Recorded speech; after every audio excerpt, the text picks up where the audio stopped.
Welcome to the Shillan and Duffy Show, where we are going to break down all the fights and top storylines from UFC Fight Night 174, or as they are calling it out on the mean streets of Twitter, UFC Vegas 6. However, it is not Shillan and Duffy tonight, as our usual host, Keith Shillan, is out of town. So we all move over one seat, and it is the Duffy and Baker Show. I'm joined by Davidson Baker. He is a columnist at Fansided MMA, a panelist on the MMA Power Hour, the host of the Bottom Line podcast, and host of the Loudmouth Breakdown Show on the Loudmouth MMA Podcast Network. How are you doing, Davidson? I'm good, man. I apologize for having to have you spit out all of those words just in essence, just to give me an introduction, which you did a fantastic job of doing, by the way. I feel like I'm introducing the Queen of England. I wanted to make sure I got all the honorifics and titles correct. Hopefully I did. We just have to make sure that those listening understand that there's no correlation, there's no comparison. The Queen of England is certainly not I, as long as my titles do suggest. All right. Let's dig right into the card. Starting with our main event, we had Derek the Black Beast Lewis moving into sole possession of the record for most KO or TKO wins in the history of the UFC heavyweight division, at the expense of Oleinik. What did you make of the fight? Well, who did you have going in? I'm not even going to put it lightly. I was on fire last night. I did really well last night. I went into the main event 10-1, and I had Oleinik, and I had a pretty good idea I was going to pick Oleinik probably Monday or Tuesday. I will say this, though, where I had kind of an egregious overstep or maybe overlooking in terms of Derek Lewis going into my assessment and picking Oleinik was it really almost was as cut and dry as going into it. They stand up, Lewis is going to knock him out. He takes him down, or Oleinik takes him down. Oleinik is going to get him to tap. And that scarf hold position in the first round almost seemed or looked as if it was going to come to fruition. It's just when you get touched by that guy and he connects clean and the grounded pound afterwards, all of a sudden, here we are, Derek Lewis, 3 wins in a row. Derek Lewis, 3 wins in a row, absolutely. Did anything you saw in the fight surprise you? Not at all, I don't think. No, and thinking about it, because I hadn't really put it in that perspective, no, nothing necessarily. I thought all of the exchanges on the feet and on the ground, both correspondingly to each guy, played into each guy's strengths, as we probably expected them to. And, I don't know for sure, because none of us have crystal balls, right? If Oleinik takes him down in the second round, is he going to get the tap? No. But do I have a feeling that if he continues to wear on him and continues to crank on that scarf hold, like we know is just an uncomfortable position, I think he could have got the tap in round 2. But as I said, we never know in this sport. Absolutely. Something that stuck out to me is Oleinik ended up going with that scarf hold really on kind of 2 separate sequences. And the first one, I felt as though, okay, he's kind of selling out here, going for the tap. You could tell he was straining, veins bulging out in his forehead, arms straining. The second time, he was definitely hey, at least I'm winning the round while doing this. Mm-hmm. But maybe I'm projecting here, but it had a bit of feeling of holding on for dear life as well. I had the same exact sense because, whenever you hold on was kind of maybe an unofficial moniker or phrase that you could have slapped on Oleinik for when he's in those positions, because you got to hold on when you're on bottom, right, to make sure that Lewis doesn't do what? Posture up, boom, boom, he could have very easily done in that situation. But Oleinik, I thought, was doing a pretty decent to good job of exactly that, holding on and keeping him as close, keeping their bodies together for as long as he could. But as we saw, and as I said, it's one shot with that guy. And Oleinik, as great as he looks at 43, he's 43, right? How many 43-year-olds can take a straight right hand from Derek Lewis? Not very many. No.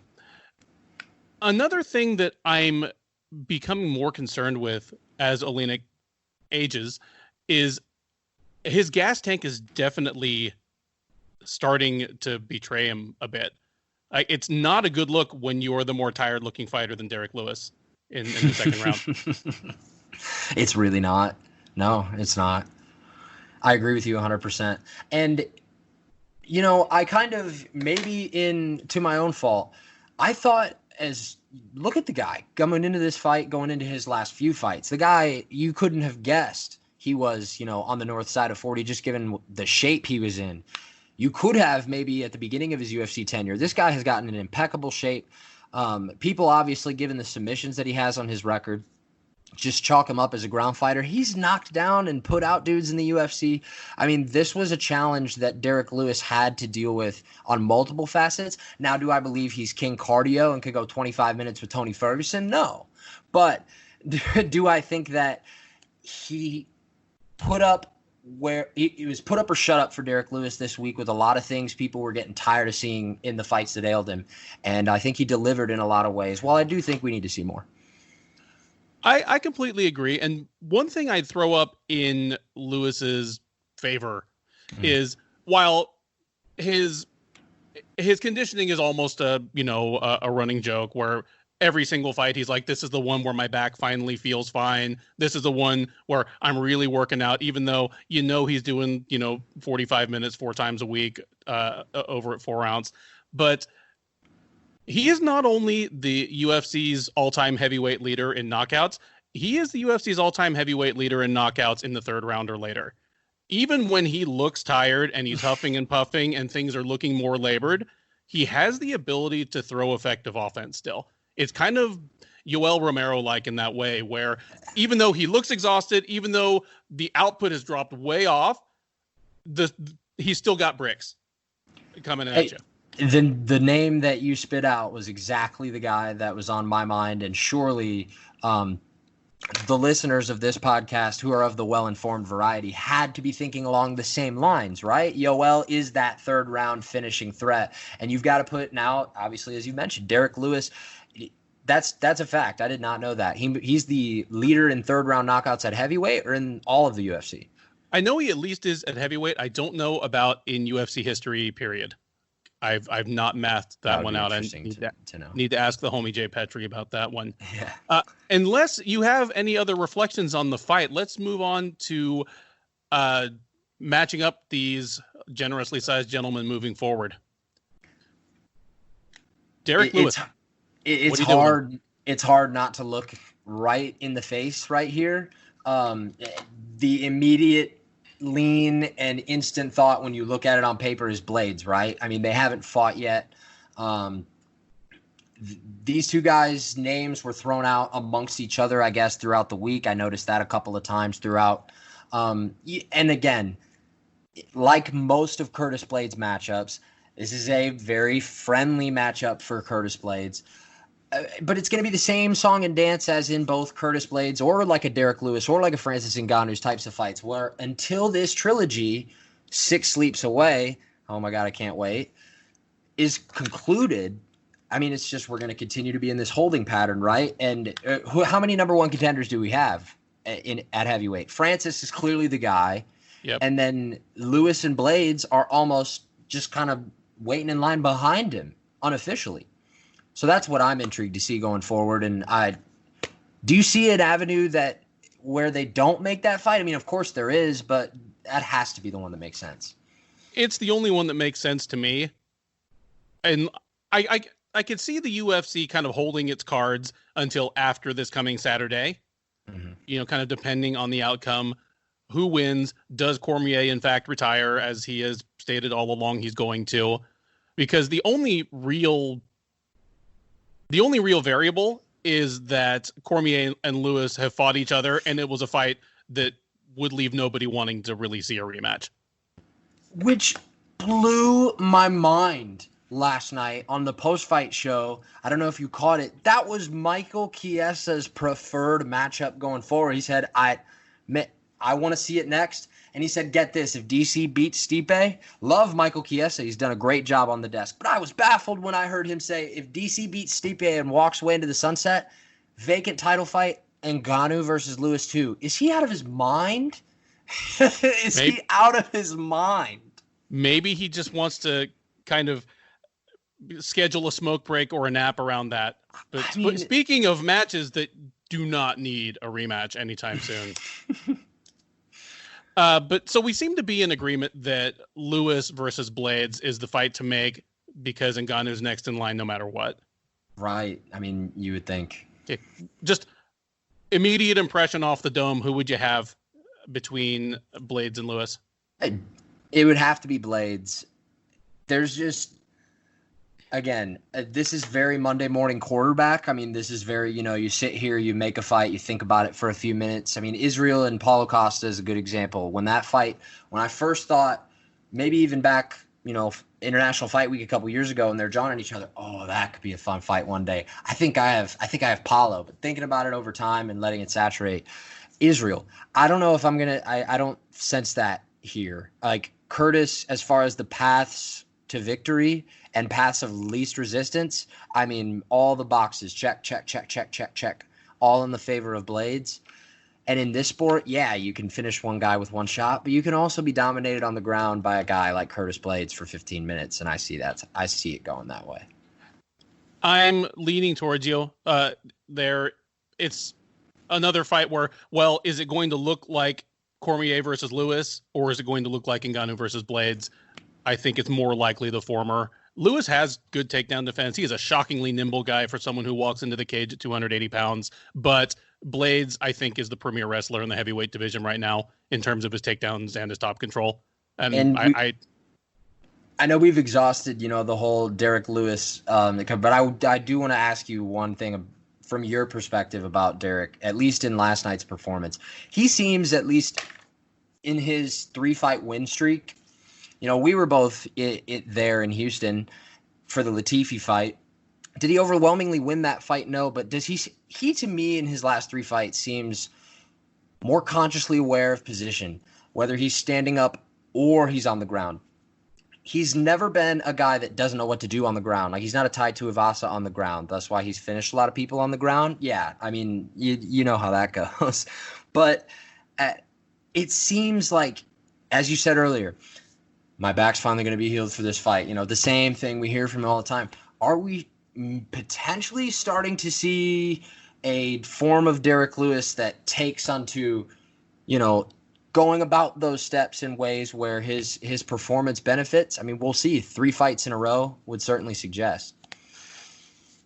I think he may be making incremental improvements in his mental game, because his problem has always been, like you say, he knows what is happening on the ground. Even when he's losing on the ground, he knows what's happening. He knows what to do, but he's almost too relaxed. He has the thing where he doesn't really panic, even sometimes when he maybe should be.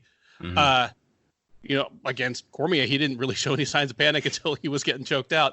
I think he is being a little more active and motivated there. I don't expect any radical physical reinventions at this point. I mean, he's 38. This dude hates MMA. Yeah, he hates MMA. And he hates it. He is what he is, and what he is pretty damn good. And I would say he probably is showing up in a little better physical condition for his fights than he was 4 or 5 years ago. And he said last night, going forward, he's going to be coming in even better shape. Which I would love to see it. I'll withhold judgment and obviously, but if this is the best that Derek Lewis ever is right now on Saturday night, that's still pretty damn good. He's one of the greatest heavyweights of his generation, as improbable as that seems. Mm-hmm. What do you do with Oleinik going forward? And here is where I'll tell our listeners that just by coincidence, Mr. Baker and I each wrote different matchmaking pieces for our respective outlets, matchmaking the main card losers, and we came up with completely different answers. So get ready for dissension. Who do you match Oleinik with?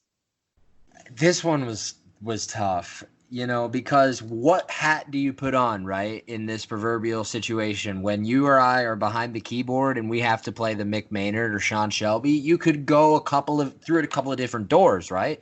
I mean, Oleinik as a ranked fighter, that means something as far as potential matchmaking down the line. But now that he is what he is, I don't think like we said about Derek Lewis, he is what he is. I don't think you could say that about anybody more definitively than Alexei Oleinik, and that's not a knock on him. However, that has to be taken as seriously as it is, because it makes matchmaking a little bit easier. It's difficult to match him up though because of how many guys he's fought. And Ivanov was the guy I matched him up with in my article, just almost out of pure exhaustive options. He's fought a lot of guys in the top 10. He's fought a lot of strikers. And I think Ivanov gives him stylistically. Ivanov isn't just going – I don't think Ivanov is just going to lay on his back and let him crank his neck. Like, I think Ivanov will provide, an interesting challenge there. So that's why I went that route. I agree. And I like that matchup. I actually gave Oleinik even a softer touch than that. Just my thought is he is 43. He's not making any specific noises about retiring, but it's got to be on his mind. What's alarming to me is that in his incredibly long and well-traveled career, he's been knocked out 8 times. 4 times in his first 60 fights and 4 times in his last 8. And the 4 in his last 8 are not like weird little cut stoppages. They have either been completely short-circuited, i.e. Walt Harris, or just a protracted beating where he took a dozen huge punches straight to the face from a much bigger guy like Lewis. So I think he needs to step completely kind of out of the top 15 and get it back against just a less dangerous opponent. It's a shame that it looks like Arlovsky and Bozer are already fighting each other, because otherwise I thought Arlovsky would be a good matchup. But I said, give him Felipe Lins. Lins came into the UFC with a bit of steam as the outgoing PFL tournament champ. He's lost to Arlovsky and Bozer in pretty rapid succession. But he would be someone that he's not a threat to like remove third grade from Oleinik's memory banks, but and it's not a complete joke to have Oleinik fight him either, because Lins, for all we know, may be a top 15 heavyweight who's just been matched up really tough coming in. So that's the one I wanted. Or, Ivanov would be a more proven quantity and, somebody who's probably closer to Oleinik in standing in the division right now. I like it. I'm not gonna sit here, and say that I completely understand it. I have to admit, 0-2 in the UFC, right? I mean, we saw glimpses of what Lins could be in the PFL, but then, to get into the wormhole of what the quality of the PFL is, comparing apples to oranges, that's an entirely different wormhole. All you see at the end of the day right now is 0-2 in the UFC. I mean, would I obviously sit here, watch it, potentially write a nice little recap piece about it? Yeah, of course. It's what I do. But I'd be shocked if they did it. It's a cool matchup, though. I mean, Lins, for all intents and purposes, if we're getting the guy that we saw in the LFA and not the guy that has looked, tense and timid in his 2 UFC fights, I mean, that could be a hell of a matchup. All right, so we will call that Point Baker. Shall we move on to the co-main event? Do we have to? No, I'm just kidding. We have to. And oh man, I mean, there were many possible permutations of the outcome of this fight. Most of them were depressing in some way. I would say this is one of the less depressing ones. I don't know. Hey, there we go. In the co-main event of the evening, Omari Akhmedov and former middleweight champ Chris Weidman had it out. Weidman, who came in 1-5 in his last 6 fights, won a unanimous decision over the Dagestani. Pretty much a top control special. Both men tired by the second round. But Akhmedov, the more tired of the two, and Weidman basically spent the entire third round on top of him to seal the deal. I won't ask the $1 million question yet. Instead, I'll just ask for your general impressions, what you took away from it, anything that surprised you. Who did you have going in?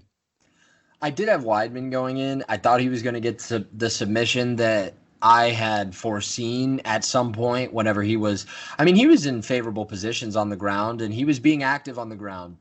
I saw on, Twitter multiple times throughout that fight, people talking and complaining for a stand up, but Weidman was active on the ground. And I think if you're going to point towards, we're taking a positive approach with this fight, right? As you indicated, one of the less depressing outcomes came out of it. I mean, we're being positive and shiny towards this fight. And the best way to be shiny and positive as a fan of the sport going forward is that we've got a former champion in the division back crawling into the top 10 and maybe potential fresh matchups to make.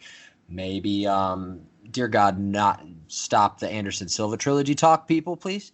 I know that keeps coming up, and I don't know why. However, I mean, here we back are again.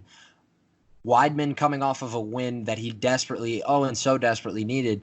But I want to throw one back to you and ask you a question. Do you feel like Weidman was matched up with Akhmedov because, or at least partly because, it was a fight most people thought he could win? Like, am I crazy in saying that, or is there something there? I'm not privy to the negotiations that take place between the UFC and Chris and his coaches and management. But just a hunch, what you think. I think every time they match him up, it is a struggle between what the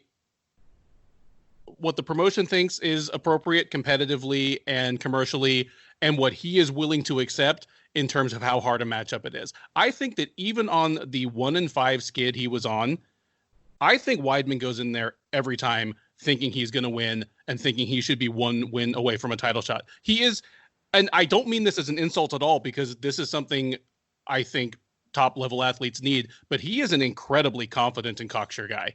He still thinks he is the best middleweight in the world and just in the middle of a temporary rough patch. When he says, I feel like a reborn fighter, as he said on Saturday, I think he means it. It's not bluster. He is that guy, and as long as he's around, I think it's probably a struggle for the UFC to get him to accept winnable fights. I bet this is the easiest fight the UFC could convince him to take. Okay. I mean, and that almost answers my question kind of in a nutshell.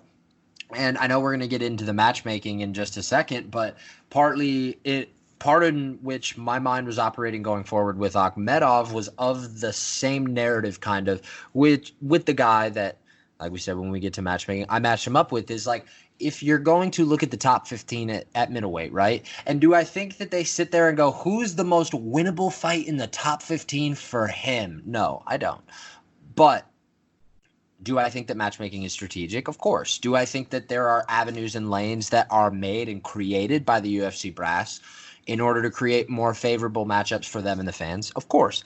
And part of that strategy sometimes comes with, the prospect, the whole conundrum of the prospect. Bellator does it a different way. The UFC does it a different way. And going forward and spinning it back to talking about Weidman, once you get to that world championship level, those fights are over. The Israel Adesanya making his debut against Rob Wilkinson, we saw how quickly those were over when we realized he was at a world level. He was at a world championship level, and he's going to keep.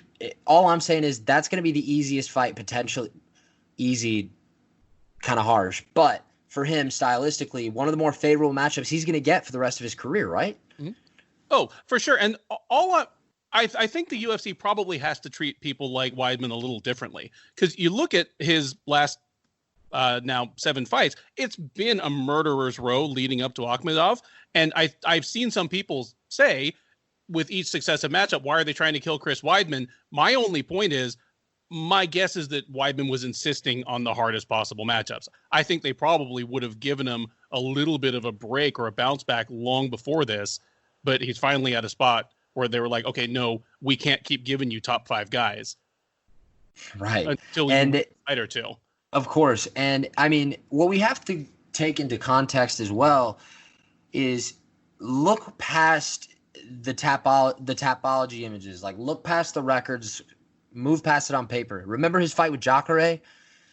That's an underrated back and forth war. Those guys stood in there the whole week. I went into that fight absolutely amazed and enthralled with what type of grappling exchanges we were going to see with the wrestle heavy approach Weidman had, BJJ, Jacare, blah, blah, blah. And these two stood up and swung the whole time. And Weidman had good exchanges in that fight too. Weidman was by no means beat pillar to post against Gegard Mousasi either. This is just what comes with the territory at this point. And 15-5. And at the end of the day, he gets to go to bed tonight with a win in his most recent column, and that's all that he cares about right now. I completely agree. The $1 million question, is Chris Weidman back? Does he have another title run in him? I liked what I saw in comparison to obviously some of the fights that we've mentioned where he ended up being less fortunate. Again, though, we've also pointed out, you and I both, some of the shortcomings that came out in this fight. He got tired early. He has been very vocal and not afraid or shy to admit that cutting down to 185 ain't what it used to be. I can't have a cheat meal anymore. I used to be able to. Camp's getting tougher. I'm getting older, blah, blah, blah. We've seen this story a million times. And that's not going to change. So maybe he, going forward, has to change within his style, within his approach. And I think this weekend with a win over Akhmedov is a good way to get his feet underneath him in doing so, or going forward to do so. Excellent. For these two fellas going forward, who do you want to match up first, the winner or the loser? We'll give the winners shine first, right? That's only fair. Absolutely. Who do you want to see Chris Weidman fight next? It's tough. I'm probably in the minority, but I want to see the Gastelum fight again. And it would make sense kind of on a career trajectory too. If you look at both guys, we all know that the treacherous that Gastelum has had in what just looks on paper as a 3-fight losing streak too. But again, context. The Adesanya fight. Darren Till, he had his moments in that fight. He was 30 seconds off or on the heels of a tremendous grappling exchange in what was a win in that moment for him in the Hermanson fight before he got heel hooked. I think both of these guys can kind of look themselves in the mirror and where they are in their careers right now and kind of both lead along the same lines, tell the same stories, spell out the same narratives. And I mean, what better way to go forward and spin it forward with both of them than matching them up again? Excellent. I'm going to crib from my Sherdog colleague Brian Knapp, who wrote the matchmaking column for the winners here, because the name he threw out for Weidman was Marvin Vettori. I like that one. Weidman has too much history with the people above him in the division for the most part, and it's history that in a lot of cases I don't want to see repeated. I don't believe Weidman is fully back. Well, Weidman will never be fully back like he was, 4 years ago. But what about Brunson? I think that's an interesting fight. I think Brunson would be a fantastic fight. I think that's a very interesting fight. I'd love to see that one. They both, have their liabilities on the feet. It would be really interesting once it hit the ground. I think it's staying on the feet. If you ask me right now, scratch the surface, I bet those two wrestling attacks cancel each other out. I bet those guys stay on the feet. I'm no wizard, but I did go 10-2 this weekend. Like I told you, I'm hot right now. I can't argue with 10-2. The thing I like about Weidman versus Vettori is Vettori deserves. Yes. He deserves a name. Yes. He's won 5 of his last 6, and he probably, I think he's one of the better prospects at 185 right now. Maybe the best outside. There's a lot of good fighters at 185 coming up though right now, man. There's a lot of really good fighters. I don't think anyone gives Brendan Allen his due. I've always liked Brendan Allen. They just got Mahmoud Muradov a fight too. He's good. Who do you like for Omari Akhmedov? So I matched him up with Shabazian. And I saw kind of the aforementioned storyline that I was, delving into. Again, by no means necessary do I think Sean Shelby, Mick Maynard, or what have you calls Dana White and says, he can win this one. And Dana goes, oh, okay, yeah, good idea, guys. Like, no, I don't think that's how this goes. But spin it forward for Edmund Shabazian. Let's say you're in the matchmaking room and it's time to get him a fight. You look at who's available, he's there. I mean, what other guys in the top 15 seem more appealing to match Shabazian up with going forward, knowing what you have? The whole narrative. We saw it in the main event last week. We know what he can become. We know the talent that he has, blah, blah, blah, blah. I'm making this too much about Shabazian and less about Akhmedov. But at the end of the day, both of these guys have numbers next to their names at middleweight. And given what Akhmedov has done, and I do think Akhmedov was given kind of an unfair shade this week. All the talk was about Weidman, and all the conversation was on him. And I think a lot of the momentum was, as far as people picking that fight, was picking Weidman.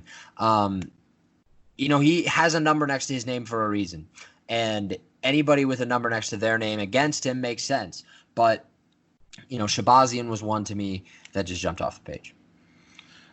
I like that one. Interestingly, I wanted Akhmedov to face Gastelum next. And it's more of a sense, I think it would be appropriate for both guys, but it's more of a sense of what Gastelum needs. As you pointed out, his 3-fight losing streak is not just any garden variety 3-fight losing streak. There have been circumstances there. He had his bright spots. One of them was so quick that it almost didn't tell us much about either fighter. But nonetheless, that's on the books as a 3-fight losing streak. If Gastelum gets matched too hard going forward and he's lost 4 in a row, then you're getting into approaching record territory. Like, are you going to be on the BJ Penn train? Like, how many can you lose in a row? Jeremy Stevens is a few Edson Barboza leg kicks away from losing 5 in a row. And there you go. And Stevens is the kind of guy that has quite a bit of job security, especially in the area of COVID, where you can show up, fight in one of 2 weight classes, and put on generally exciting fights, win or lose. You're pretty secure. And I don't think Gastelum is in immediate danger of losing his job as a former tough winner, a guy that's been in some very high profile fights. He is definitely in danger of losing his relevance. So Akhmedov had been on a very nice 6-fight unbeaten streak, but has faced no names approaching the Gastelum level until he just barely faced Weidman. And the last time he did was against Vettori, and I mean, yeah, unbeaten, but he didn't get his hand raised in that fight either. That fight ended as a draw. Right.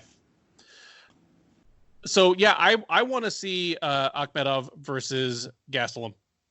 I think that one's a little bit of an out of the box matchup, but I think it would make sense for both guys. I think the stakes are reasonable for both of them, and it would be an interesting style matchup. A couple of hungry welterweights, right? A couple of hungry 170 pounders. Looking at Akhmedov, I kept on thinking, how did this? I mean, well, compared to Weidman, you see him standing next to him. Were you gonna say how on earth did he make 170? I get that too. Well, I mean, Weidman was larger in stature, but when you look at Akhmedov, just kind of through the shoulders and chest. Yeah, a huge guy in the torso department, no doubt about that. It's just that like kind of Tyron Woodley thing where he's just got muscles on his muscles and looks like an action figure. Anyway, is that enough talk on the co-main event? Yes, please. Yes, please. Staying with the middleweights. Middleweight feature attraction between Darren the Dentist Stewart and Maki Pitolo. Coconut Bombs did not get to release many bombs, and in general, we didn't get to see very much because the dentist gave old Maki Pitolo the nitrous. Guillotine he came in as a surprise, yeah. Yeah, guillotine choke at 3 minutes and 41 seconds of round 1, and that was a nasty guillotine. That was the adjustment, the palm to palm. Nasty stuff. This is one that you picked right, apparently, since you were 10-1 coming into them. Right, and I took the ticket straight to the window and said, yes, cashier, give me that plus 2,000 Darren Stewart by submission. No, I had it by TKO. Oh. No. That's exactly the point I'm going to delve into here. I mean, these guys coming into this fight, off the top of my head, I'm probably not going to be spot on. I'm going to be in the ballpark. I think like almost half of what's 25, 26, somewhere around there, half of those wins between both guys coming by knockout, 3 of them coming by submission combined between the 2 guys. 3 of those submissions combined between the 2 guys were Pitolo. Stewart coming into this weekend was the holder of none. 0. So what a time to get your first submission of your career. Let alone, like you said, I mean, it wasn't any, striker versus striker. Oh, I hurt you here. Now I've got your neck. Boom, I choke you out type of submission. That was a tight squeeze. That was, I mean, it was everything you like to see out of a guy that's setting up a guillotine choke. From a guy that you wouldn't have believed had never finished a fight, not only by guillotine choke, but by submission in his career. And the only other thing I'll say about Stewart, man, is I love his story. Even before, go back before, obviously, tragic what's happened within his circle and his former training partner, the Bellator fighter whose name, God forgive me, I can't think of off the top of my head right now. But going back, he was, I think, DQ'd in his debut against Barros, right? Francimar Barros. They ran it back, and he ends up losing 3 straight. Somehow convinces the UFC to give him one last chance in his home country and stops Eric Spicely. Next thing you know, stops Charles Byrd. I just love seeing stories like that. It makes you feel good about hard work and what it can get you. Rapidly improving fighter. Absolutely. I can't say that on a night that he got his first career win by submission. I was going to say it's not like he's showing whole new wrinkles. Just everything seems to be coming together and becoming refined. But obviously that's not the case since he just logged his first career submission. So obviously that surprised all of us. What do we do with the dentist going forward? This is a guy, like you said earlier, even though he's not going to pop out of off a fight card or jump off of an MMA fighting or Sherdog headline like a Jeremy Stevens would, this guy comes in and brings excitement. This guy comes in and looks to finish the fight.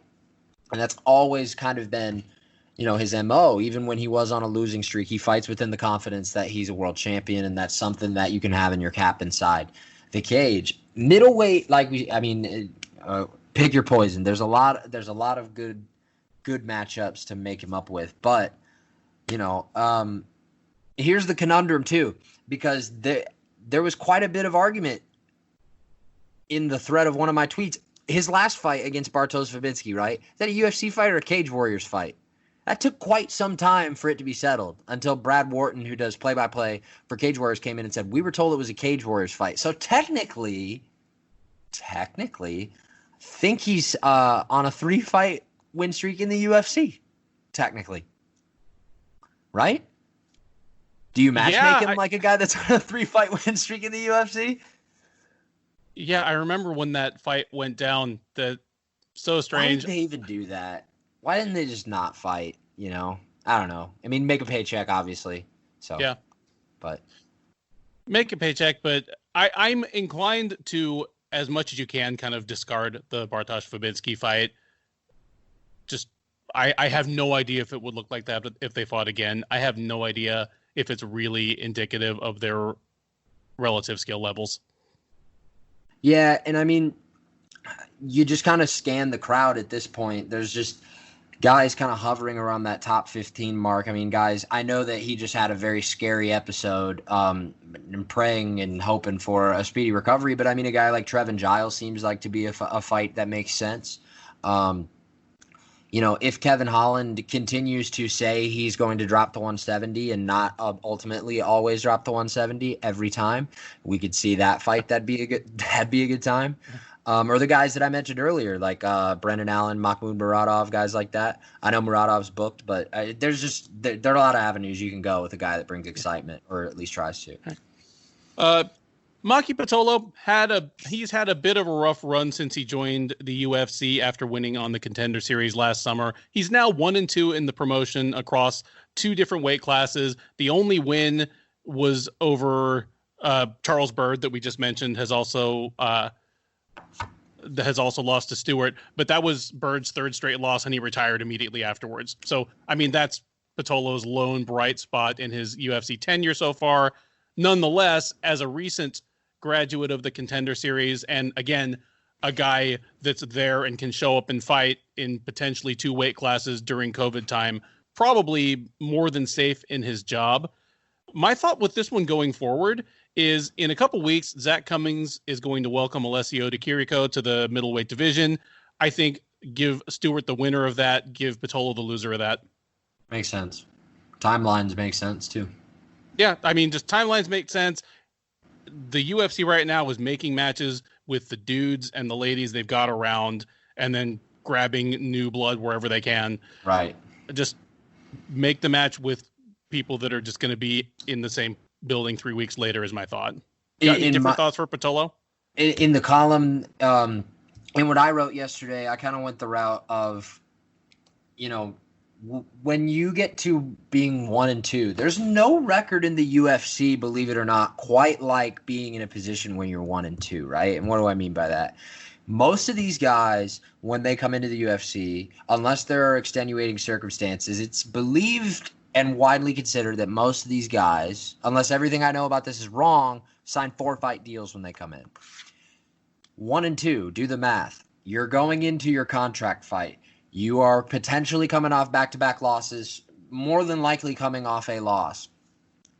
You're either going to be 2-2 and in a really good position to re-up and say, hey, look, this is what I've done, this is what I've worked on, or you completely throw yourself off the table by dropping to 1-3, or you give the UFC enough room to pull and say, we're all right. Go back, get some more experience. I mean, being 1-2 in the UFC is a position that a lot of people don't want to be in for that exact reason. And sometimes these guys that are in that position on that last fight of their deals, and in this case and scenario, Contender Series guys, Anthony Hernandez. I always want to say Alexander Hernandez. Anthony Hernandez is a guy, same spot. Came in with a lot of hype.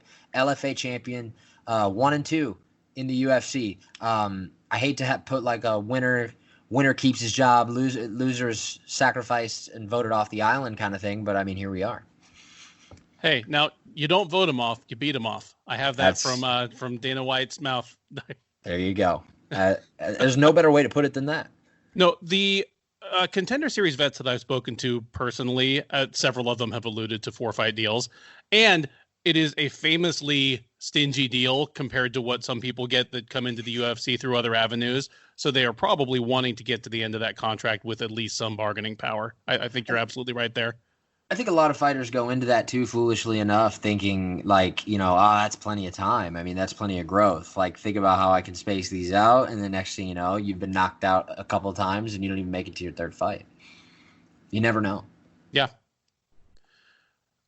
Moving down the main card, we have a bantamweight matchup between the only two women on the card, Yana Kunitskaya and Julia Stolyarenko. I'm just going to come out and say it and just say this was the only really bad fight on the card. I mean, the fight took place. It happened. Allegedly. I mean, every time I looked up, I thought my stream had frozen. Dude, I mean, what did we expect going into it, too? This is what I don't understand as well. Like, Stolyarenko, this is her second stint in the UFC, right? She went in on tough on the heavy hitter season, on the, kind of one-off or whatever have you at the featherweight division.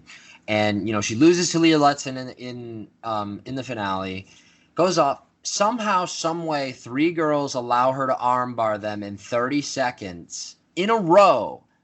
I'm looking at you, third girl. How do you let that happen when the 2 girls in a row? And she looked for that very armbar last night against Yana Kunitskaya. And I thought that, maybe another 10, 20 seconds at the end of the first, or maybe a little scoot away from the cage, and Kunitskaya could have been in trouble. That arm was in a very compromising position. And yes, I'll give the girl that has 3 arm bars in 30 seconds in a row the benefit of the doubt that she's going to get it. Outside of all of those words I just said, the fight took place. That's really all there is to it. Kunitskaya kind of beat her at her own game, too. They stayed within close, and she just beat up on her on the cage. That's it.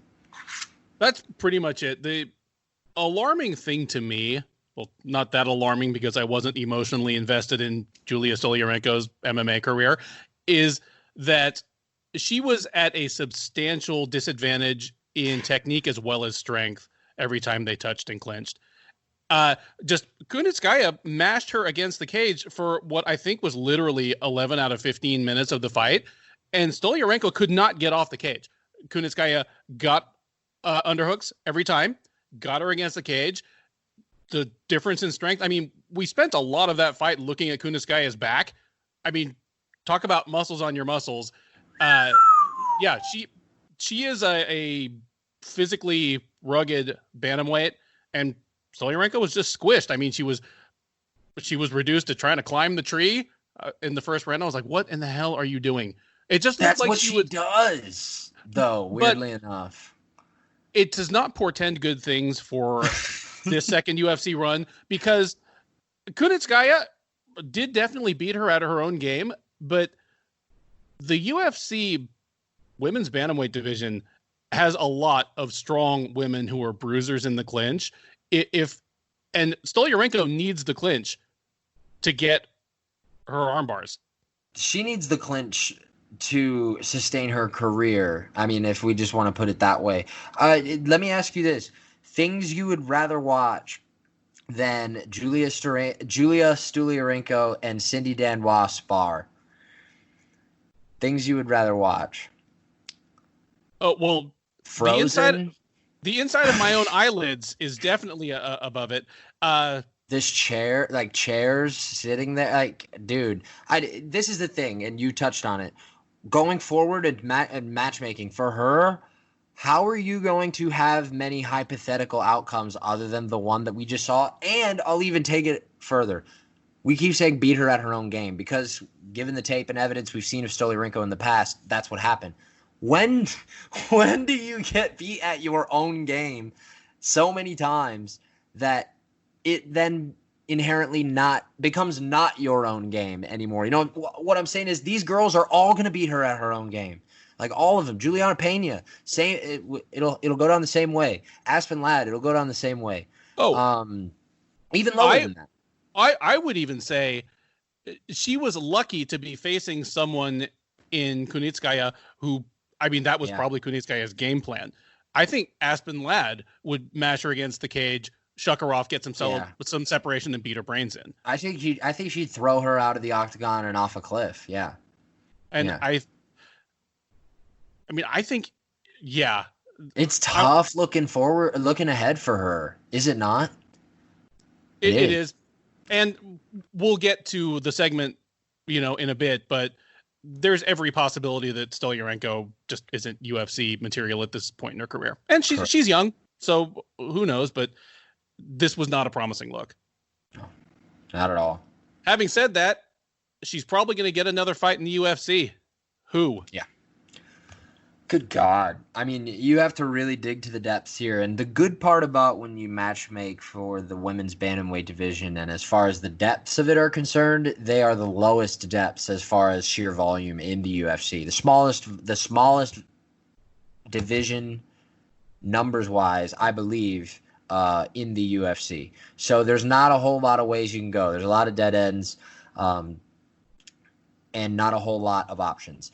Lara Procopio is what I landed on. Next. I mean, you know what I'm saying. By comparison, my suggested matchup for her is going to sound like rewarding her, kind of like me saying Akhmedov should get Gastelum next, but give her Betch Correia. If Correia wants to stay active, if she wants to keep fighting, she is something like 1-4-1 in her last 6 fights, albeit against much higher level competition. I mean, she's been fighting the best of the bantamweight division. She put on a striking clinic against Stoliarenko. That's a disturbing thought.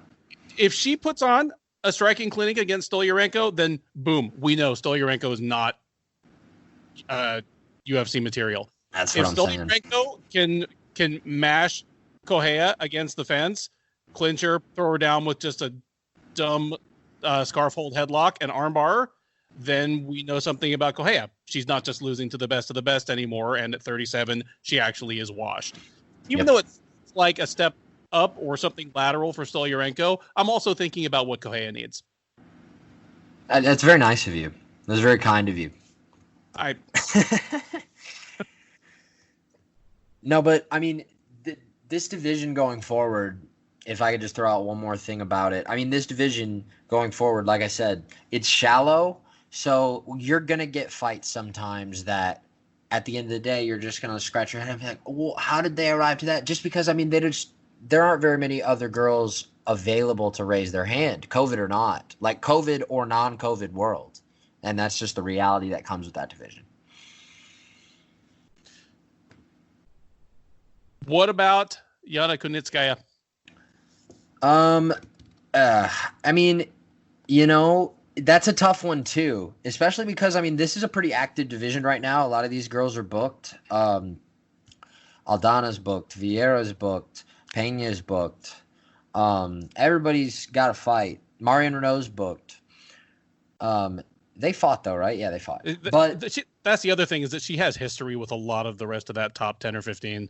Weirdly enough, because the fight against Cyborg feels like it was yesterday, and I get it. Like in women's MMA, history in those like air quotes can stretch far beyond the UFC. Obviously, like prime candidates being Invicta and so on and so forth. A fresh matchup, I guess, is Raquel Pennington. But I mean, do you get more woos, like sarcastic woos, when you like hypothetically matchmake for any division in the UFC? Like number 5 versus number 8 in any other division would be like, let's go, man. That's awesome. No, well, you were just talking about how fast time moves for these divisions. It feels to me like yesterday when bantamweight was the best women's division.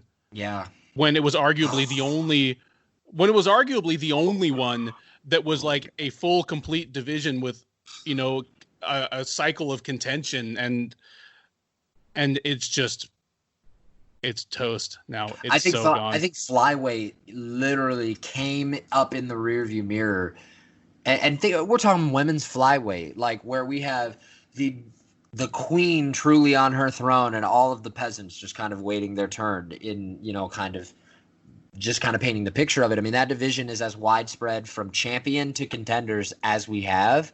And that division literally came up in the rearview mirror and zoomed past the female bantamweight division. I don't think it's close. Oh, the female bantamweight division, it got older. They started beating up each other. Like four Invicta champs in a row got put on the chopping block for Cyborg just to give her bodies to put in the wood chipper, which took some shine off of fighters who, you know, so I don't even want to matchmake. Let's keep going. Let's just Beneil Dariush won by spinning back fist, though. I'll talk about that. Oh, enlighten me. What was your reaction in the moment? My reaction in the moment was, it's been, I don't know, 9 decades since Beneil Dariush made his UFC debut, and he's fought how many guys in the top 10 and has deserved to for how long? You said earlier about Marvin Vettori. Let's get this guy. Let's times that feeling that you had for Vettori times 2 with me and Dariush. Like, the Hernandez loss was so off-putting and such a derailment for his career, his momentum. And I mean, not only since then has he shown he can win and shown that his tools are all sharp and really all facets. Leading up to that spinning back fist knockout, every second of the way, I kept saying to myself, this is the best Beneil Dariush I've ever seen. I really think that he was peppering Holtzman that whole round. That's the thing I was saying, is that even without the spinning back fist, it was shaping up to be his best performance in a while, which is saying a lot, because I agree with you. The things he's accomplished, he has one of the more underrated resumes in the division. Is he 13-4-1? 13-4-1. Wow. And the problem is, early on, he was not quite as consistent, and he was capable of dropping a bad performance, whether it led to a loss or not, unexpectedly against fighters who were probably lesser than himself. Yeah, but think of it, he's got a lot of shiny feathers in his cap. I think more than people realize. How's that Drew Dober win looking now? Pretty fantastic. There are a lot of wins when you go back and look at Dariush's track record and go, oh, wow. I mean, yeah, some have aged pretty poorly, but the James Vick one being a prime example. However, I was going to say, the last time I came out of a Dariush fight, like right when it was stopped, and been like, oh man, I think that's the best I've ever seen him look, is the James Vick fight. Mm-hmm. And to be fair to him, he splattered James Vick back before everybody was doing it. Yes, he did. Oh, and he completely put, like, I went back and watched that fight the other day, and oh man, That was a stellar performance. This one's right up there too. And Holtzman, oh man, that guy is tough. Oh my God, that guy is tough. He's just one of these guys where at this point, it's just kind of knock towards that top 15 or on that proverbial fringe. And I mean, it's just continuing to keep itself sealed. It's lightweight and welterweight are the two divisions where you have to do the most to break into the top 10 or 15. And conversely, a single mistake will set you back the furthest. My example at welterweight is always Vicente Luque, of just like, how can you string together this many wins against good people and be almost there, and then one loss just sends you back to the back of the line and literally sets you back a year. Not only that, I'll even piggyback off of that and add on to that exact point. Like, think about how many guys, once he did crack into the top 15, think about the row of opponents he had that he kept putting away that not only weren't in the top 15, but, and yeah, I get it, stuff happens, but like, short notice, UFC debutants, Jalen Turner up a weight class, like things like that. You saw me on video. Like when you said Vicente Luque, I was like, it's a perfect example. A question we were asking ourselves, kind of in the Sherdog chat leading into this fight was, what is Scott Holtzman good at? Like, we know he's a good fighter, and no, it's not trying to be insulting to him at all. But just, we know he's a good fighter. He's in the UFC and he belongs there. And while he was not the favorite against Dariush, nobody was completely counting him out. But we were like, what's he good at? Like, what does Scott Holtzman hang his hat on? Being tough as nails is definitely something that came out of the Dariush fight, and he's shown a few other times as well. And I'll even say going into this week, this fight at the beginning of the week, it gave me some issues in terms of trying to predict a winner, for the reason that, if you know the sport and you watch the sport, you should know and have known for a very long time that MMA math doesn't add up. And with Holtzman, I'm not comparing Holtzman to Hernandez, but I see a lot of physical similarities, and I see a lot of similarities in tendencies and also in strengths where both of their respectives lie. What do I mean by that? Hernandez is a matchup problem. While he just burst onto the scene in that fight, stylistically and given what he's good at, there were holes there for him to exploit at the expense of Dariush. Holtzman kind of had, he's not as explosive or as athletic as a guy like Hernandez, but I mean, if you want to hold him up to something and say what's he good at, or kind of try to paint that picture, a less explosive Alexander Hernandez, maybe in a way, less explosive, less athletic, more muscly, maybe though. That guy has lots of muscles. He definitely has muscles on his muscles, and so does Hernandez. The guy was a youth bodybuilder. I uncovered some very hilarious pictures of him in a Speedo and some spray tan once upon a time. But no, that's a good comparison. Do you have any thoughts about what to do with him going forward? Don't feel like you have to brainstorm unless you got something on the tip of your tongue. I mean, like, do I think that he deserves a name ranked higher above him? Yes. Do I think that the UFC is probably going to pivot and give him a guy like Leonardo Santos? Probably. Which would be a phenomenal fight. Don't get me wrong. I mean, you want to talk about, dude, being 7-0-1. I get it. Like, he's 100 years old, but 7-0-1 at lightweight. And not only are you not ranked, you haven't fought a guy in the top 15. He just fought a guy making his debut. And Bogotov is a killer, but like, this is what we both were saying. In these divisions, 155, 170 specifically, I mean, take a number, get in line. There's just so many bodies. You're replaceable, even in the top 15. And that says a lot. Gregor Gillespie, though, is a name that I landed on if I had my way. I'd like that fight. I wouldn't mind Gregor Gillespie. I also wouldn't mind if Austin Hubbard beats Joe Solecki in a couple weeks. Maybe Holtzman and Hubbard, even though one would be coming off a win and one would be coming off a loss. Gillespie for me was for Dariush. Sorry. Yeah. Oh okay. yeah. So you're thinking about for Dariush. Gillespie sounds good to me. I like Islam Makhachev. I like that fight. Yeah, I mean, he hasn't fought yet this year, but being from Dagestan, he's probably in the queue since they seem to be able to get fighters out, to these fights. And very suitable because whoever wins that can definitely make an argument to be scraping the bottom of the top 10, I think. Totally. No doubt about it. Our main card opener, Tim the Dirty Bird Means did dirty stuff to Laureano Staropoli, who missed weight. Tim Means technically missed weight, too. Missed and then made.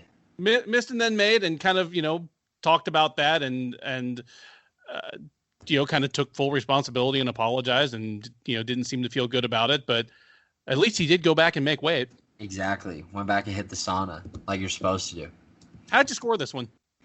I had it 29-28 for Means. I thought the first, it could have been 30-27. Coming into this fight, first of all, was this on the main card or was this a prelim? Can someone give me a definitive answer to that question? Because it's like half and half. Some places say prelim, some places say main card, not really important. This is my question going into the fight, though, stylistically, was I was beginning to get worried about Tim Means from a durability standpoint.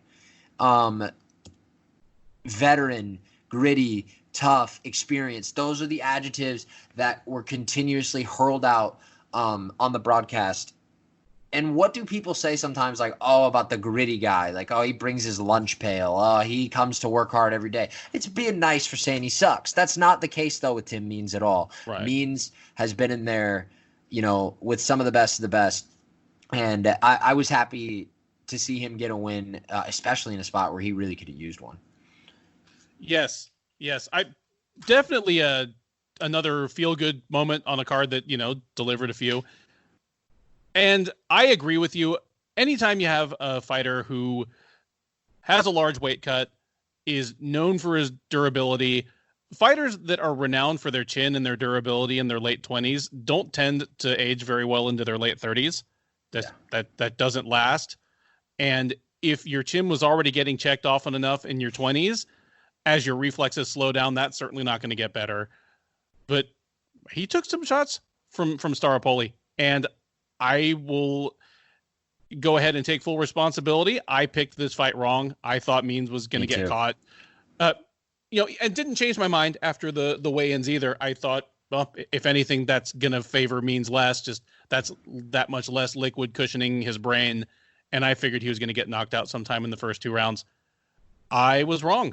Yeah, me too. And Dirty Bird flies again. So tit for tat. That was one of the tougher fights for me to pick on the card. Agreed. What do you do with Tim Means going forward? What don't you do with Tim Means going forward? He's one of those guys, not of the Justin Gaethje type of allure, but definitely one of those guys in the sample size in which him versus insert fighter here, I have a really hard time envisioning whoever insert fighter here is ultimately makes that fight suck. I have a hard time believing that with Tim Means involved. And that makes for, a lot of opportunities. But again, we've said this on multiple counts about multiple guys tonight. Who has he not fought?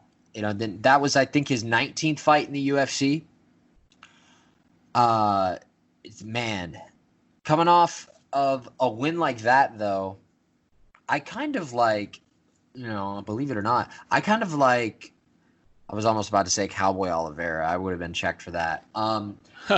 Has he fought Bilal Muhammad? He has fought Bilal Muhammad. He lost a split decision a couple of years ago. And I believe Bilal Muhammad just got booked. Oh, that's right. Yes, Bilal Muhammad is taking on Anthony Ivy, the guy that stepped up on short notice from Texas. Really? Yep.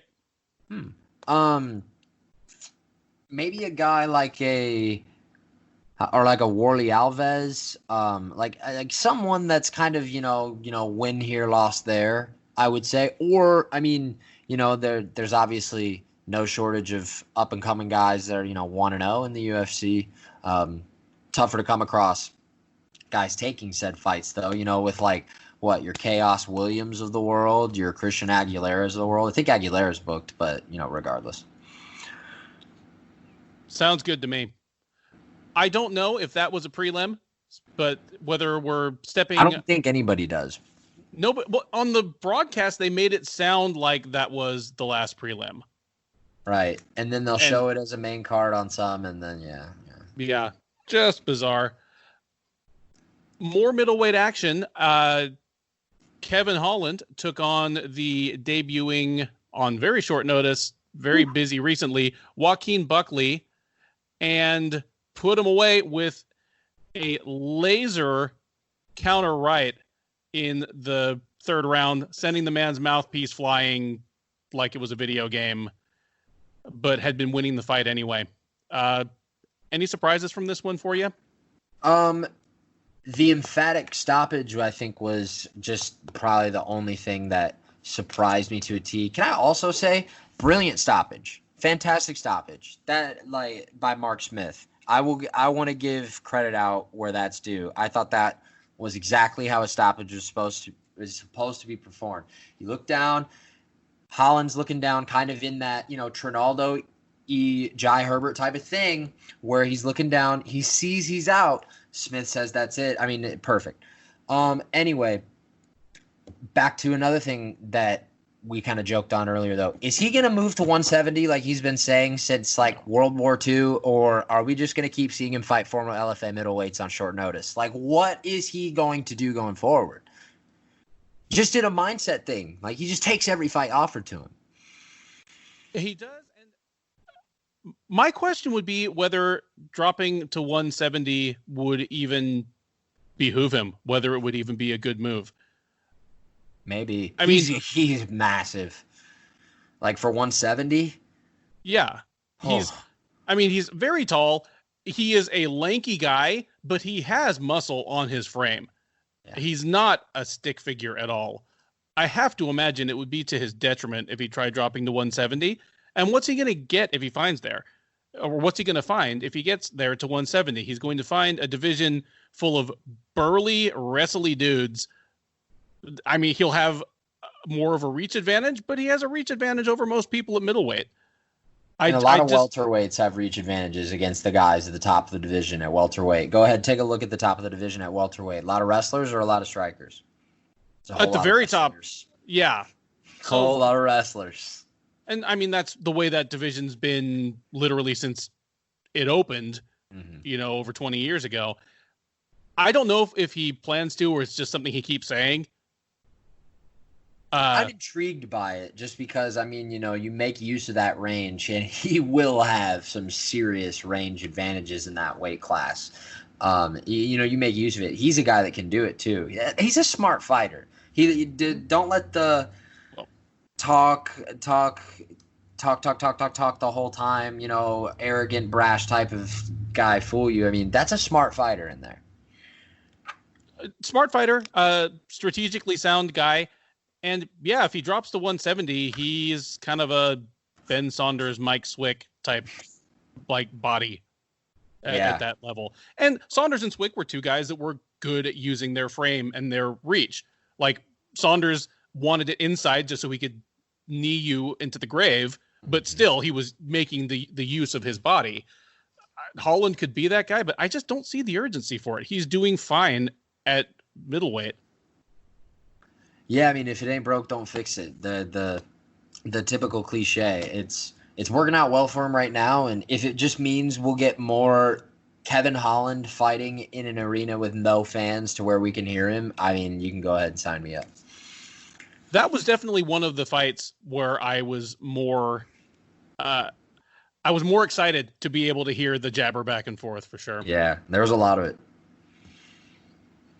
Anything else on that one?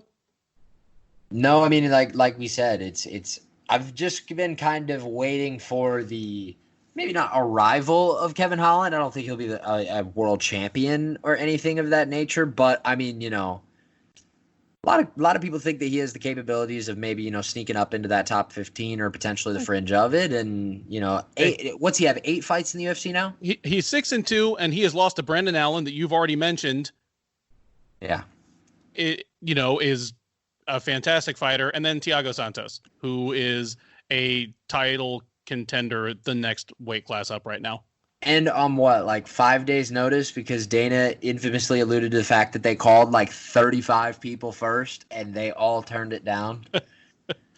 Which I preemptively turned down any fight with Thiago Santos. Dude, and he's having a baby with Yana Kunitskaya, who you said yeah. I mean, keep that baby away from me. What language do you think they speak at home? Ooh, that's a good question. I have no clue. I assume they just speak terrible English at home. You'd have to imagine just being a fly on the wall there and trying to watch them both have a horrible time, but all in love because, Thiago's the nicest guy ever, right? Mm-hmm. Yes. Yeah, and I'd have to imagine Yana's probably cut from the same cloth.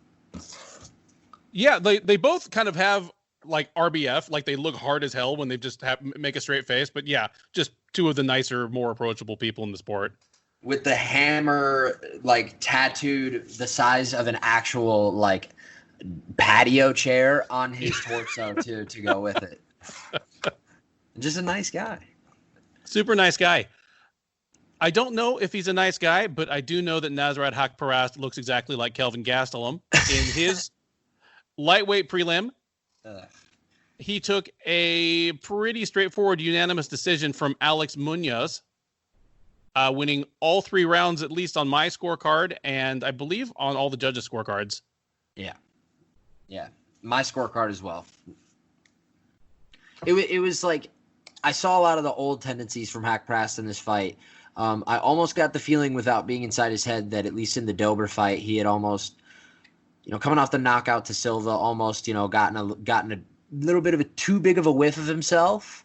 Like I said, there's obviously no way of knowing that, but he was fighting a little bit less reckless abandon in this fight, maybe apropos to some of his prior performances that, had people thinking that he could be up and coming at 155. I thought he looked good.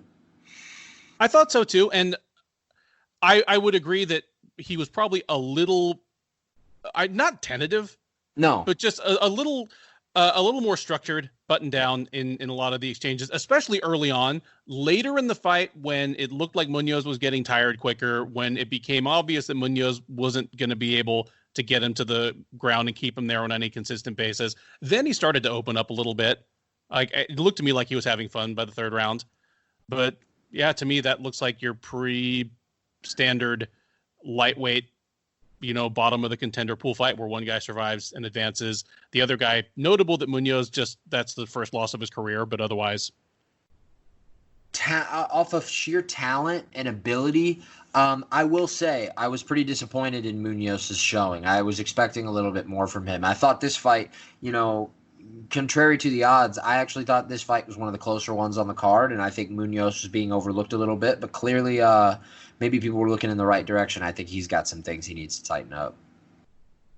Before this, I think the only fight of his I had seen in its entirety was the fight against Nick Newell on the Contender Series, where he beat him pretty straightforwardly, but then did not get the contract and went and won another fight on the regionals, and I didn't see that one. He has a knockout, at least by the books. He has a knockout faster than Masvidal Zavaskar, and he has a 3-second knockout on his record. I saw it. It happened. Shout out to Kristen King. We talked about it on the Loudmouth breakdown earlier this week, and I said on the program, I have a hard time believing this exists. We've seen it happen this fast. 3 seconds, dude. 3 seconds. And she was like, I promise. I've seen it. I'll find it. And she sent it to me. I can send it to you when we're done. It absolutely happened. I would love to see it because I have seen a 4-second knockout. This one's in the book as 3 seconds. That's nuts. Yeah, I mean, Mike the Truth Jackson and I were covering a Fury Fighting Championship event out in Louisiana, and some dude just came right out with a flying knee and blasted a dude in 4 seconds. And that one was actually within a month or two after the Masvidal one. But Anyway, not much more to say about this fight unless you've got any further observations. My observation is that the knockout is in your Twitter DM at your disposal whenever you would like to view it. I will check it out as soon as we finish recapping this night of fights. Absolutely. Moving down the card in reverse chronological order, we have Andrew Sanchez knocking out Wellington Turman with just a nasty 1-2 about 4 minutes into the first round. First time Turman's been finished. I'm pretty sure that's Sanchez's first knockout. At the very least, it's his first knockout standing. I think it's his first stoppage by KO or TKO of his career. I believe so. No, since in the UFC. Yep. Thank you. Any big takeaways from this one for you? Sanchez looked good. Short sample size, but I mean, he's got power, and now we know it. He's one of those guys, though, that, you know, we've seen time and time again. It's a win one. He's a win one, lose one. You know, he's kind of failed to put the pieces together in a way, and has shown pop in certain fights, and has shown, you know, his weaknesses in other particular fights. But I don't believe at this point he has ascended to a level in which we thought we were going to see him ascend to when he won the Ultimate Fighter. But he looked great this weekend. I mean, is this kind of his ceiling? Is at 32, 12-5, is this peak Andrew Sanchez? It'd be a fitting one, especially, you know, having won his first fight in the UFC by TKO finish. But, I mean, that was a crisp combination. That counter was clean. It came perfectly, you know, right on time. I don't know for sure if he switched to TriStar in the middle of his UFC tenure. I can't remember. But something tells me for some reason that he has not always been there, to where if I am correct in said notion, then maybe we're starting to see, I mean, Firas Zahabi, you know, what else needs to be said? No. Do you know? Yeah. He only switched over to TriStar last spring. So yeah. How many so that could be something fights is that? Yeah, that's the Marc-Andre Barriault, Marvin Vittori, and Turman fights. And I'm glad you steered it in this direction, because I was going to say, and this is a conversation I was having with Jay Petrie, Sherdog associate editor, during the fights. There are certain camps, certain coaches who can revamp your game or put new tools in your toolbox in 6 weeks or in 8 weeks in one camp. I think it's why Mark Delagrati was such a hot coach for a year or two there, because people could go there and after their first camp there, they had some new weapons. It kind of gave some people a shot in the arm. TriStar Gym and Firas Zahabi is not one of those. It takes 2 or 3 camps, assuming that you're even the type of fighter that really vibes with his style, before it really starts improving. So he is making some improvements to his game at TriStar that are probably just starting to show now. And the chronological timeline would fit perfectly with what we mentioned. I mean, the Barriault fight, he won and was controlling in most of, you know, the rounds that he ended up winning. He did get hurt badly in that fight, though. And that's kind of been his bugaboo, or so to speak, in the UFC. He's been hurt by guys. He's lost fights he, you know, shouldn't have lost. He was dominating against Ryan James until he got caught. You know, and that's just kind of memory serves me correctly, he was having some success against Lionheart until Lionheart put him away. You know, this is a guy that we saw what he could be at his best, an Ultimate Fighter. I mean, at light heavyweight too. And you know, you hope that, as we mentioned, the TriStar, you know, kind of shaping of his game and molding of his craft is, you know, continuing to develop, at least for his sake. Yeah. One thing that I'll say did irritate me about the broadcast is in the post-fight interview, because Sanchez did go into this fight sporting a spectacular mullet. And, oh, man. Yes. And truly excellent mullet. I would probably have to revamp my recent best mullets in mixed martial arts piece if he keeps rocking it. But do you think Tanner Boser found the nearest mirror when he was watching the fights just to make sure that he's still on top, or like? Because dude. It was outstanding, but they credited that mullet to his having been training in Canada. Now, you were from Oklahoma. I'm from Texas. Sanchez is from Missouri. Do they not know that Missouri is one of the Western Hemisphere's greatest strategic stockpiles of hockey hair? He doesn't need to go to Canada to learn that. Like that's a mouthful, but a true one. The greatest American stockpiles of hockey hair. I mean, the true words. Absolutely. Tanner Boser v. Andrew Sanchez in it for the World Mullet Weight Championship of the world. And if Ricky Simone wants to join in, he knows what he needs to do. Because he cut it off, said his wife hates it. Now, love makes people do crazy things. He's got plenty of time to get it back. But, he knows if he wants to enter the Mullet Weight Championship, exactly what he needs to do. Just leave it in the back. And enough said. Could you imagine what a terrible wife telling him to cut his mullet? What a vile human. Seriously. Going back down the card, we have Justin James and Gavin Tucker. Certainly the best square off of nicknames on the evening, as Gavin the Governor Tucker and Justin the Guitar Hero James. Yes. Pretty even back and forth fight. It seemed to me, though Tucker had won the first round, won the second, laying on some serious damage. Like he kind of started rolling downhill after what was, a pretty back and forth opening, but gets the rear naked choke in the third round. Just as he busts up James shoots him for a takedown, and Tucker takes his back, just lovely spin around to the back, and after that it was just about over. Did this one turn out like you expected? I mean, I know you picked it right, but did it look like you thought it would look? James had some moments for sure. And I think Justin James, I've learned in these two fights and, going back, especially with how James burst on the scene with as emphatic a victory as he had against Camacho. I did my homework, and there's something there, I think, as far as James's future endeavors in the UFC goes, especially at 145, where he'll have an ability to put his hands on dudes and hurt them. And Gavin Tucker navigated around that, which is all the more impressive, because there were moments in which he did feel that power. And, here we are again, talking about guys that have a thing for finishing in the third round. Here we are once again.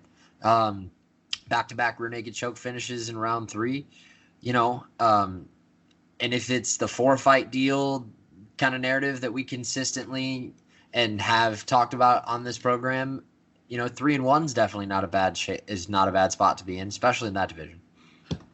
Not a bad spot to be in at all. A bit of a late bloomer was Tucker. I mean, he was already 30 when he joined the UFC, and then for a variety of reasons, he's really only fought about once a year since then. So he's 34 and 3-1 in the UFC, but he's beating good people, and he's beating them convincingly. I hope he can stay healthy. I hope they can start getting him some pretty quick turnarounds. Me too. And obviously, as indicated, the Rick Glenn fight, as you would hope, or as one just observant eye would hope, he took a lot away from that fight. And given how that fight went, you would, like I said, hope that he would have taken a lot away from that fight, and I think these last two performances have shown that. Yeah, that was certainly one of the fights that tries men's souls, where, one of the more protracted, one-sided beatdowns ever. Really random, too. Yeah, because there was nothing going into the fight that indicated that was what that was going to look. That wasn't what Rick Glenn did to people. No. And that wasn't really what people did to Gavin Tucker, but just the stars all aligned, and we had a 10-8 and a 10-7 round in the same fight for the first time I can remember in possibly ever. Yeah. No, totally. It changes you.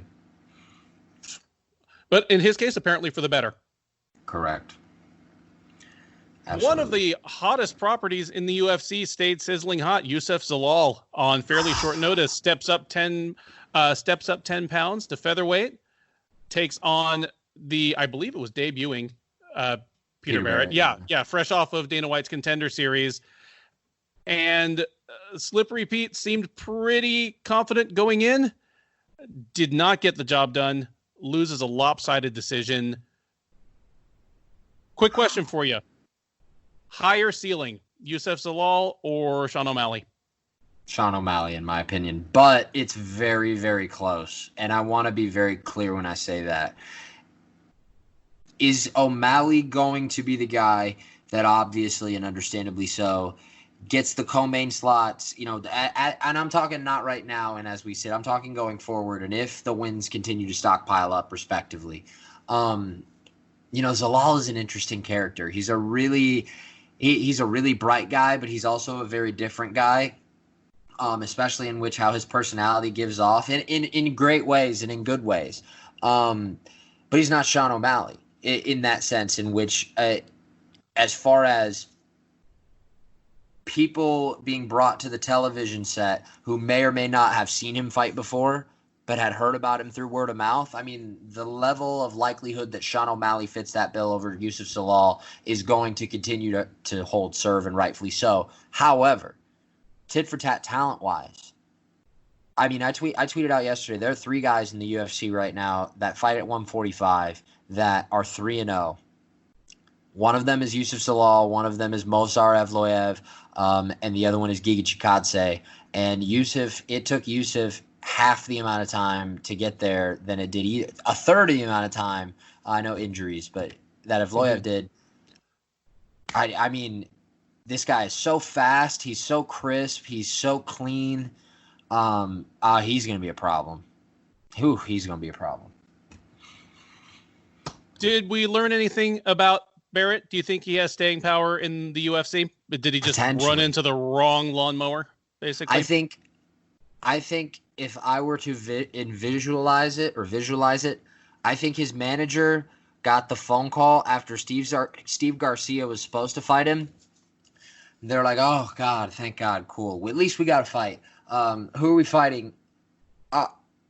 Nick, are you serious? Really? Like, I think that's how that conversation went, and rightfully so. I think, there's levels to this game, and on paper, going into it, watching film, when you dissected it, I mean, Zalal was going in levels above at least where Barrett is right now, and that was proven.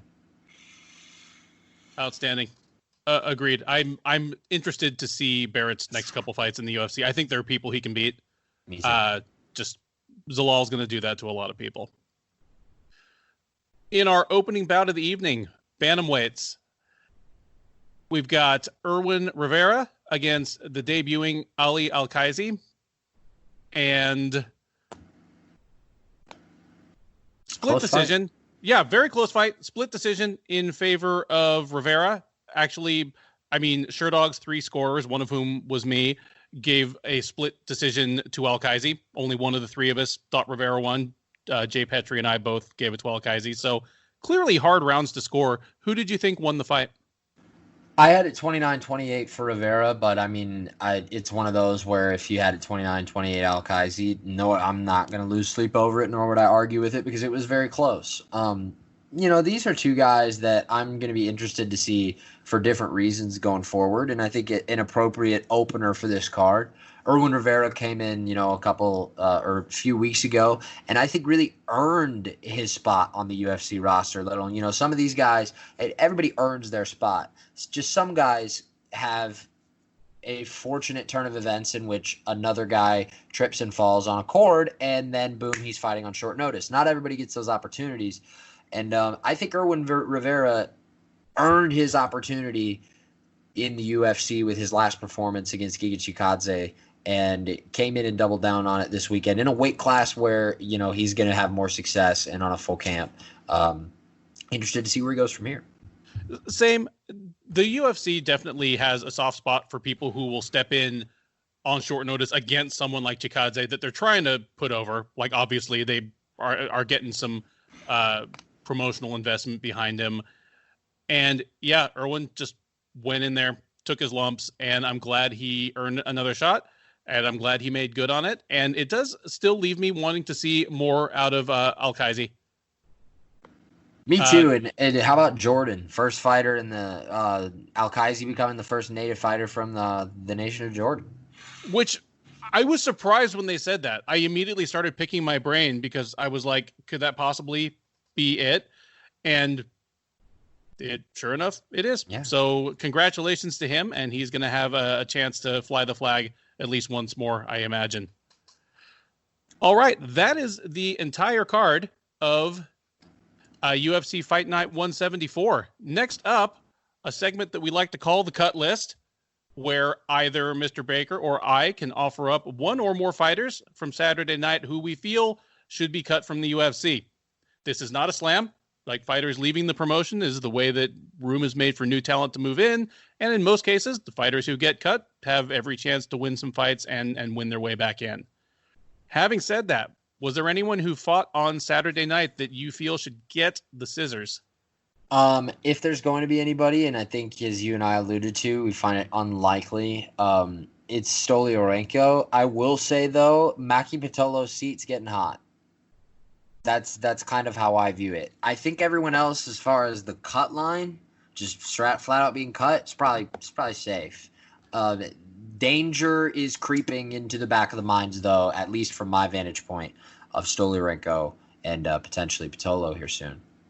I completely agree, and I think both of those fighters benefit from it kind of being the weird time and place that it is, where just unless you're Ray Borg and they're just completely done with your shit, people are getting, a pretty long leash at this point.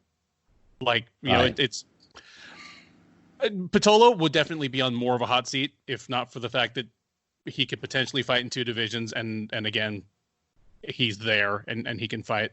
So, and Stolyarenko, I am of the opinion that she's not UFC material right now, but she's going to get at least one more chance to prove it. So Agreed. nobody gets cut this week. Keith Shillan will be disappointed because I think he derives some sort of perverse pleasure from. He's yelling right now. I can hear you, Keith. All right, next up. The Bulls and the Bears. That is Bulls and Bears in the stock market sense, meaning that we have Bulls stock up and Bears stock down. These are people, places, things, concepts whose stock is either up or down in the wake of Saturday night's fight card. Each of us can name up to 3 of them, but don't have to name all 3 if we don't have them. Would you like to do Bulls or Bears first, Davidson? Let's go with Bears first. Bears, let's get the bad news out of the way. Would you like me to go first, or would you like to go first? Go ahead and kick it off. I'll kick it off. I have 2. My number 2, which means less severe bear, is going to be Alexei Oleinik. I hate to say it because he's an amazing story. He's an excellent fighter. Just one of the more improbable success stories. A guy that is in contention after over 2 full decades as a chronically undersized and not that athletic heavyweight. Just the fact that the guy has found a way to win is pretty amazing. But what I saw on Saturday makes me think that he's kind of ending. He's ending his kind of fun run as even a fringe contender at this point in his career. Kind of like the Mark Hunt story was a whole lot of fun, but we all kind of realized it was over at some point where people did start knocking him out.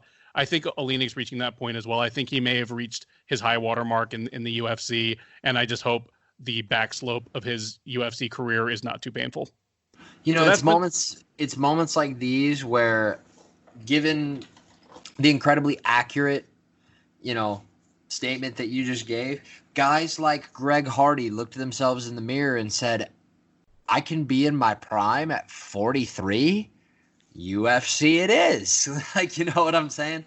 Where it is weird to think about how Alexei Oleinik, how could you argue this isn't the prime of his career, or at least the past few years, just given off of just results alone? And you could also make the case just like physically that he's in the prime of his career. He looks great. He looks really good for a guy that's 43. And the thing is, one of the things I do at SureDog is I'm one of the database admins for the SureDog Fight Finder. Within the last 2 years, I had some dude, send me fights that Oleinik had way back in Ukraine in 1998, wow. including video, and he looks better physically now than he looked then. Those are probably fascinating. They're grainy. They're like extra potato quality. That's why they're fascinating, though, in my opinion. You can tell it's him because the hairline was already doing the thing. And such the thing. Well, the thing where the thing that you can't describe, but you know what it is when you say the thing. But if you look at his UFC avatar photo on UFC's website, where he's kind of looking down, looking straight at you, his hair looks like the Tesla logo. So yeah, dude, wow. So poor guy. No, hey, he's Tesla logo hair looking man. Yeah. Do you have another bear? Did you have two bears? I have two bears. We've already kind of harped on it, but my number one bear is Julia Stoliarenko. She had a chance to come back into the UFC on a very hot streak, 5 straight wins, I think it was. Not only did she lose, she didn't have any answers or any adjustments. She lost the third round in exactly the same way she lost the first round. Just that nobody in her corner could give her something else to do, that she didn't have any sense of urgency. Like third round, same as the first, Kunitskaya walked towards her. As soon as her hands touched Stoliarenko, she magically had underhooks and was mashing her into the cage. There was no sense of urgency to avoid another full 5 minutes of what we'd already been subjected to. So if you lost and you made me watch a terrible fight, then you are on the Bears list. And rightfully so. Ding ding. Totally. I think I think we're pretty much on par here. Like Stoliarenko has to be, kind of lead bear, queen bear, whatever you want to call it. Here. It's what's been said is not going to change. And I think at least in this point, especially 13 fights through somebody's career, it's going to take an awful lot of either adjustments or getting through to them mentally to get them to change. And, again, how many times could one woman, especially given the prospects of who she could fight at 135, how many times can one woman get beat at her own game until everybody throws their arms up and realizes maybe it's not her own game? Totally. As far as maybe, Papa Bear and Little Bear type thing, I touched on earlier how I was really disappointed with Munoz. That's just kind of a thing where I expected to see a little bit more. As far as stock down, though, is concerned, Oleinik, as you said, yes, obviously. It's just tough. It would have to be Akhmedov, and here's why. Like I said earlier, this is the guy that came into this week having been unbeaten in his last 6. This is the guy that was on the tear we were supposed to respect. This is the guy who the last time he didn't get his hand raised at the end of a fight, it was because neither he or Marvin Vettori did at all. This guy has names on his record. I think, doesn't he have a win over Abdul Razak Al Hassan? Too, like way back in the day, yes. Like in his UFC debut. I mean, this guy is a good fighter and can win against good competition. It's that, as we said earlier, that stocky frame. Would a 175-pound division be a Christmas present for him? Absolutely, but that's not the case. And going forward, I think he's got to find his identity in this division. One that he is, kind of lost at right now, and I think that was very, very telling in the Weidman fight. Outstanding. Do you have any bulls to share with us? It's got to be Dariush off rip. How much stock can you really gain if you're Derek Lewis, being that, where to go up from here? Well, you have the most prolific heavyweight takedown artist of all time, or somebody else. And so at that point, that would lead me to saying that Dariush is kind of my lead bear. Again, 13-4-1 in arguably, and for some people's money, not only the toughest division in the world, but arguably the most stacked division that we have ever seen with our own eyes, if welterweight isn't your preference. And it's time for him to get his due. I hope he does. Outstanding. For bulls for me, there are, obviously, 12 people won. a lot of them were sensational wins or, just really feel good wins. But the ones I'm going to highlight just for their meaning, I've got two. Number 2 is going to be Chris Weidman over Omari Akhmedov. I don't believe this is a rebirth of Weidman's career. I'm going to need to see him fight a couple more times. He still doesn't look quite like the fighter he was on his run to the title, but it had to feel really good. It was a dominant victory over a very legitimate fighter, as you just kind of laid out for Akhmedov. He's a very good fighter. I picked Akhmedov to win for a reason. Like, I don't feel dumb about that one. And I was happy to be wrong because it's Weidman. And I just have the feeling he's going to keep doing this until the wheels fall off. So I'll take the little feel-good moments when I can get them. And give me one for Yusuf Zalal. He did exactly what you're supposed to do when you are one of the hottest prospects in the UFC. Just beat the brakes off a good fighter who's probably UFC quality. Kind of styled on him. Cut a charmingly enthusiastic promo at the end, as he always does. I think he's just an adorable man. And he's just, I think he's, if you can quietly become a superstar, I think he's just going to kind of sneak in the side door and be the guy that, like, the hardcore fans are clamoring to see. The skills can do the talking for sure in that sense. And I will say one other thing about Zalal. That's a guy where, we've talked a lot of matchmaking on this program. That's a guy where going forward, matchmaking with him, that's where my eyebrows start to raise. Like, it's going to get really interesting to see, where the UFC thinks he is going forward. And, presumably so, he's going to be favored in his next fight.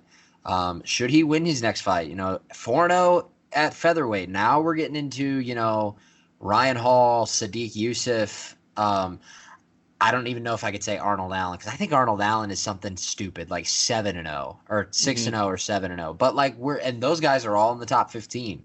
Bryce Mitchell's 4-0 and probably knocking on the door. Man, there are some juicy matchups for him going forward. I like that pick a lot. Yep. All right. We have now broken down all 12 fights. We have given our empty cut list. We've turned in some bulls and bears. Overall, letter grade, what would you give UFC Fight Night 174, Davidson Baker? Give it a B-. I thought it had a lot to like. I thought there were dull moments, obviously. I thought, and I mean, look, how are you grading it on a curve? Because, like, is there a COVID curve?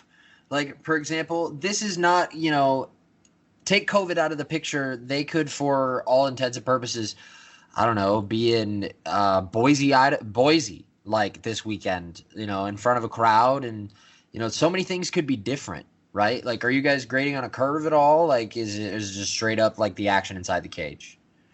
Well, it's gut feeling, which means it's definitely graded on a curve just compared to expectations. Yeah. You know what I mean? Like this same card, if I paid money for it, would get a lower grade. So yeah, gotcha. Like it's in the time of COVID. It's a free card. You walked into it with whatever expectations you did, and you walked out saying, I give that card a B-. You know what? I'm exactly there with you. There were a couple of divisionally sneaky relevant fights, a couple of sensational finishes, like a knockout of the year candidate, really a knockout of the year candidate, and even like another fringe one, because Holland lasering Buckley's mouthpiece out of his face, what was sensational as well. And that probably won't even be on the ballot when Sherdog does their awards at the end of the year. Yeah. And then on top of that, a couple gnarly submissions. I'm a fan of gnarly submissions, and only one truly terrible fight. So yeah, give it a B- for me as well. Yeah, all day. Deserved. All right. I thank you very much for joining me, for making this as enjoyable and informative as it was. Mr. Davidson Baker, would you please tell the nice people at home where they can find your work? Always a pleasure, man. I'm always down, and it's always a good time. Dave Bake MMA on Twitter is where I run my mouth. But, Fansided is where I'm doing a lot of work right now, and starting, I'm all signed up, ready to go for Same piece next week after UFC 252, as John Anik would say, 6 more sleeps until, arguably the biggest heavyweight fight in our sport of all time. So I'll be doing the matchmaking piece similar to this one this week for the losers of that one next week. Going to be interesting to see, and I'm just super jacked up for the Contender Series as well, and that's really where all of my energy and content is going for my YouTube channel right now. AJ Shulo and I, for MMA Oddsbreaker, we did full breakdowns on all the fights last week. Those are all on my YouTube channel, cut and placed in a playlist. So, there's 6-minute clips of all the fights on all the Contender Series. I plan on doing that all summer long. And I have a lot of work to do in between now and tomorrow night. I got tired just listening to that. But seriously, give the man a follow on Twitter and check out his work on Fansided as well as on the Loudmouth MMA Network. He is one of the more brilliant young minds in the space. I am not, but I am the guy running the show. I'm Mr. Ben Duffy, and we will check you out next week.